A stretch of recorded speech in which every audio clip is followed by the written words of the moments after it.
संत हो तो ऐसा।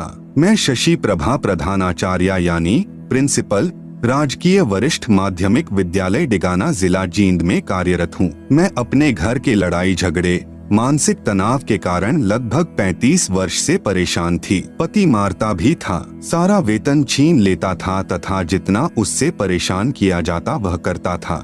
32 किल्ले जमीन का मालिक होते हुए भी हमारे को सदा कुत्तों की तरह रोटी देता था। मैंने उसके तथा अपने सभी रिश्तेदारों से मदद मांगी। मैंने समाज में रहने वाले पंचायती आदमियों से भी मदद मांगी। मेरा किसी ने भी साथ नहीं दिया। यह विचार करके कि संत बिगड़े कार्यों को संवार दिया करते हैं, मैंने आनंदपुर यानी बीना मध्य प्रदेश वाले को गुरु बनाया। लेकिन घर में वही क्लेश। लड़कियां परमात्मा की दया से अपने दम पर पढ़ाई।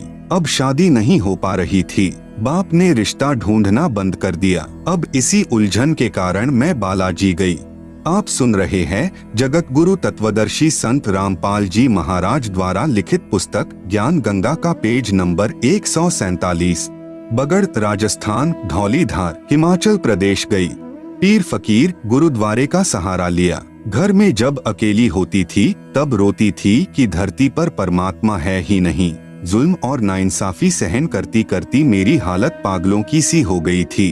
फिर एक दिन यह दुखी आत्मा उस परमात्मा के दरबार तक पहुंची जो दुख निवारण करता है। मेरे पड़ोस में पाठ हुआ। मेरी पड़ोसिन मुझे प्रसाद देने के लिए मेरे घर बुलाने आई। जाने के बाद बातचीत हुई। पाठ के बारे में बताया कि यह पाठ परमात्मा की सच्ची वाणी है जिससे दुख कटते हैं, परंतु यह पाठ केवल संत रामपाल जी की आज्ञा अनुसार करवाने से ही लाभ होता है।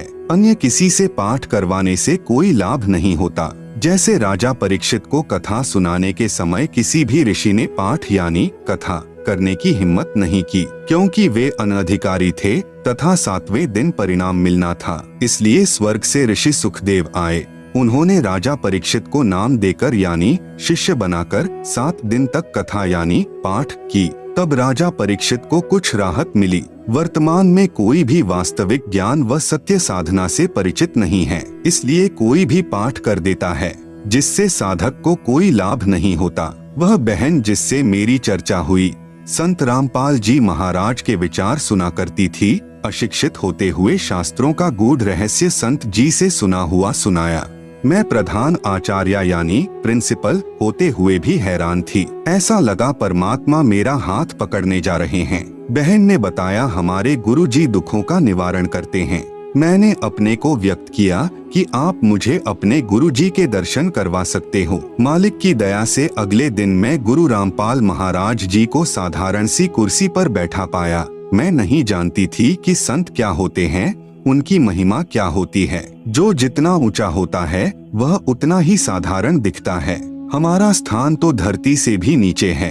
हम परमात्मा की महिमा को क्या समझें। मेरे गुरुजी ने मेरी व्यथा सुनी और कहा कि आप नाम उपदेश ले लो, सब ठीक हो जाएगा। अगले दिन मुझे उपदेश दिया। 1 महीने के अंदर अंदर लड़की का रिश्ता आया और फिर शादी हुई। मुझे ऐसा लगा कि कुछ अनहोनी सी हो रही है। वही पति जो रिश्ता भी नहीं कर रहा था आज शादी कर रहा है। फिर कुछ समय बाद मेरी बड़ी लड़की के पेट में रिसौली हो गई। बच्चा अभी था नहीं, फिर चिंता बनी। मैंने अपने लड़के को कहा कि तुमने देखा कि जब हम फिल्म देखते हैं तो इधर से परमात्मा की प्रार्थना की जाती है और उधर से किसी व्यक्ति का ऑपरेशन चल रहा हो तो वह ठीक हो जाता है। वह मेरी बात से सहमत हो गया और मैं ताजपुर यानी दिल्ली सतगुरु के सत्संग में सेवा में चली गई। वहाँ से मैं लड़की के पास अस्पताल में गई। ऑपरेशन ठीक हुआ। जो शंका कैंसर की हुई वह भी ठीक हुई। फिर लड़की गर्भवती हुई। इतने में जमाई के साथ एक ट्रैक्टर मोटरसाइकिल की दुर्घटना का समाचार मिल गया।